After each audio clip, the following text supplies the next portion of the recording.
या बातमीचे प्रायोजक आहेत सुप्रसिद्ध हॉटेल बडे पीर, लक्ष्मी मार्केट, विजापूर वेस्ट आणि दुसरी शाखा जिंदाशहा मदार चौक, सोलापूर। दिनांक 5 मे 2026 रोजी बोरामणी नाक्याजवळील जोशी गल्ली बँक ऑफ इंडिया समोर मध्यरात्री 3 वाजण्याच्या सुमारास भीषण अपघात झाला। अज्ञात वाहनाने धडक देऊन दुचाकीस्वार विनायक वसंतराव कुलकर्णी वय 38 यांचा जागीच मृत्यू झाला।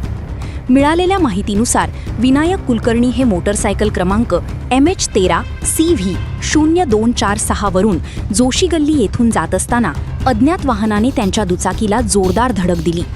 अपघात इतका भीषण होता की विनायक रक्तबंबाळ अवस्थेत रस्त्यावर पडले। घटनास्थळी त्यांचा मृत्यू झाला। विनायक हे हेडगेवार ब्लड बँक येथे कार्यरत होते।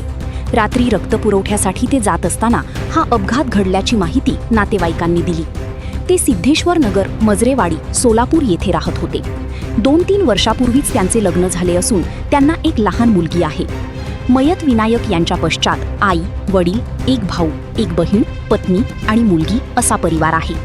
या घटनेने परिसरात शोककळा पसरली आहे। मयताच्या आईने डोळ्यात अश्रू आणून सांगितले की वाहन चालकावर कठोर कारवाई करावी।